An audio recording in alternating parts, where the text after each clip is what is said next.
दोस्तों, आज हम आपकी मुलाकात एक ऐसी प्रतिभाशील कलाकार से करा रहे हैं जिन्होंने अपने जीवन की पहली फिल्म में ही अभिनय के ऐसे आयाम स्थापित किए जो केवल हिंदुस्तान में बल्कि सारी दुनिया में सराहा गया। अनेकों ऑस्कर पुरस्कार जीतने वाली ये फिल्म थी गांधी, और आज हमारी मेहमान हैं गांधी फिल्म की रोहिणी हट्टंगडी जी। रोहिणी जी, रोहिणी से कस्तूरबा तक का सफर कैसे तय किया आपने? जी, मैं पहले आपको ये बता दूं कि मेरी गांधी ये मेरी पहली फिल्म नहीं है। अच्छा।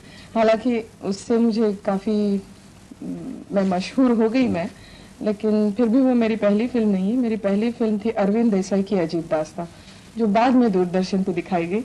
उसके बाद मैंने अल्बर्ट पिंटो को गुस्सा क्यों आता है और चक्र, ऐसी 3 फिल्में मैंने पहले की थी और बाद में मेरी गांधी हुई है। मतलब गांधी से आप जो है दर्शकों के दिलो दिमाग पर छा गई हैं। जी। अच्छा, तो आपके सवाल का जवाब अब असल में मैं हूँ पूना से। अच्छा। मैंने बीएससी किया है, मैं साइंस ग्रेजुएट हूँ। बायोलॉजी से, मैथमेटिक्स? नहीं, केमिस्ट्री से। केमिस्ट्री। केमिस्ट्री, बॉटनी और जूलॉजी। और उसके बाद ग्रेजुएशन के बाद मैं राष्ट्रीय नाट्य विद्यालय में चली गई। ड्रामा का ट्रेनिंग लिया और उसके बाद आ गई, असल में पूना आ गई। उसके बाद करना शुरू कर दिया। मराठी थिएटर में काफी साल रही, 5-6 साल मराठी थिएटर के बाद मुझे 80 साल में गांधी मिली। अच्छा। थिएटर की वैसे असल में रह चुकी हूँ, रंगमंच से जुड़ी हुई। और उसके बाद 80 में सर रिचर्ड एटनबरा गांधी के जो निर्देशक हैं, वो आए थे बम्बई और उन्होंने हमको किसी ने सजेस्ट किया, किसी ने हमारा नाम बताया। डॉली ठाकुर नाम की एक साहिबा हैं बम्बई में, जो कास्टिंग डायरेक्टर का काम करती थी उस वक्त। तो सारे लोगों के सजेस्ट करना वो करती थी, तो उनमें से मेरा भी नाम सजेस्ट किया था। और फिर रिचर्ड साहब से मुलाकात हो गई और उसके बाद हमको उन्होंने स्क्रीन टेस्ट के लिए बुला लिया लंदन। जी। और लंदन में स्क्रीन टेस्ट जब हुई तब हमको एक सीन दिया गया था। अगर आपने गांधी देखी होगी तो आपको पता होगा, जब लेटरिन साफ करने के लिए, पाखाने साफ करने के लिए कस्तूरबा जब ना बोलती है साउथ अफ्रीका में, तो वो सीन था। अच्छा। और वो सीन हमको बाकायदा हिंदुस्तान में ही दिया गया था। हमारी स्क्रीन टेस्ट लंदन में हुई थी और जाने से पहले ही दिया था। और हम वहाँ गए, वहाँ पे स्क्रीन टेस्ट हुई। मेरी स्क्रीन टेस्ट तो बेन किंग्सले के साथ ही हुई। मेरे साथ और भी 2 कलाकार थी, स्मिता पाटिल थी। अच्छा। और भक्ति बर्वे। दोनों, भक्ति बर्वे दूरदर्शन पे ही अनाउंसर हैं और काफी बहुत अच्छी मराठी में थिएटर से जुड़ी हैं। तो हम तीनों थी, कस्तूरबा और 3 गांधी जी थे वहाँ पे। गांधी और 2 कौन से थे? और 2 थे, एक नसीरुद्दीन शाह थे और जॉन हर्ट, अमेरिकन एक्टर हैं, वो थे। तो ऐसी 3 गांधी और 3 कस्तूरबा थी वहाँ पे। और मेरा बेन किंग्सले के साथ स्क्रीन टेस्ट हुआ, स्मिता और नसीर ने किया, और जॉन हर्ट और भक्ति बर्वे। ऐसी हमारी टेस्ट हुई। और उसके बाद तकरीबन 1 महीने के बाद मुझे बताया गया कि आप कस्तूरबा का रोल कर रही हैं। आप अपनी जोड़ी के साथ, मतलब बेन किंग्सले के साथ हुआ था ना आपका, तो पूरी जोड़ी फिल्म पर आ गई। हाँ जी।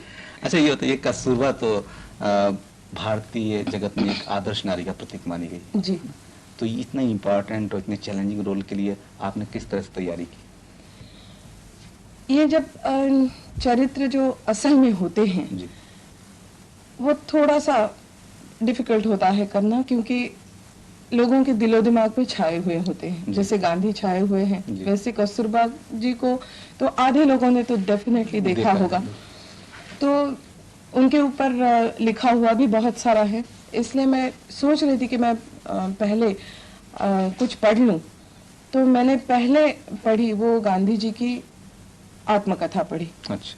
सत्य के प्रयोग नाम की उनका ऑटोबायोग्राफी है, जी। वो पढ़ी। क्योंकि हम लोगों को यानी स्वातंत्र्योत्तर हम जिसे कहते हैं, जी। स्वातंत्र्य मिलने के बाद वाले हम लोग हैं, उनको गांधी जी सिर्फ किताबों में ही पता है। अच्छा जी। हमें सिर्फ इंडिपेंडेंस मूवमेंट के बारे में या किताबों से नहीं, हिस्ट्री में ही सिर्फ हिस्ट्री पता में है। होता है, जी।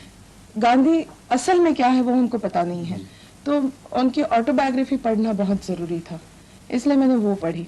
उसके बाद मैं कस्तूरबा जी के ऊपर कुछ ढूंढ रही थी लिखा हुआ, लेकिन अनफॉर्चुनेटली मुझे सिर्फ 2 किताबें मिली। एक तो थी वनमालाबेन पारिक जी। और सुशीलाबेन नायर ने लिखी हुई, और दूसरी जो थी वो उनका सिर्फ आगा खां पैलेस में जाने के बाद कस्तूरबा जी के मरने से पहले वाला जी। थोड़ा सा जो हिस्सा है वही डिस्क्राइब कर रही थी। तो ये 2 ही किताबें मिली मुझे, बाकी कुछ मटेरियल उनके ऊपर लिखा हुआ नहीं मिला।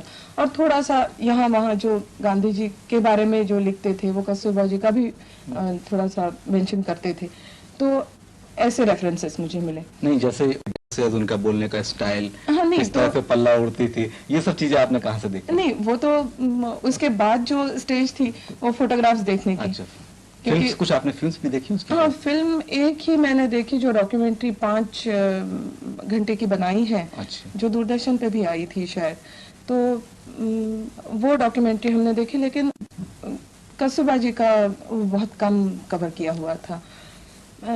लेकिन उसकी वजह से फोटोग्राफ्स देखना बहुत जरूरी था। तो फोटोग्राफ्स देखे, उनके साउथ अफ्रीका के कुछ फोटोग्राफ्स हैं, उनका साड़ी पहनने का ढंग, या तो बात करने का हो नहीं सकता है क्योंकि वैसे तो तब लेते नहीं थे कोई, सब पोस्ट ही लेते थे। अच्छा, एक चीज बताइए आप हमको। हाँ जी। कि हमारी ये तो जानते हैं कि फिल्म इंडस्ट्री बड़ी जल्दी लेवल लगा देती, हाँ। है ना? तो आपने जो अपना करियर शुरू किया, एक एजेड लेडी से शुरू किया, जी। तो आपने ये खतरा महसूस नहीं किया कि कहीं ऐसा ना हो आपको माँ दादी के रोल में ही मिले और ये खूबसूरत चेहरा स्क्रीन के पास ना आए? क्योंकि आप तो सुंदर भी इतनी हैं और आपकी उम्र भी इतनी नहीं है कि आपको माँ दादी के रोल दिए जाए। शुक्रिया, लेकिन उस वक्त तो मेरे दिमाग में ये बिल्कुल नहीं था। अच्छा। क्योंकि फिल्मों में जाना भी दिमाग में नहीं था मेरे। अच्छा।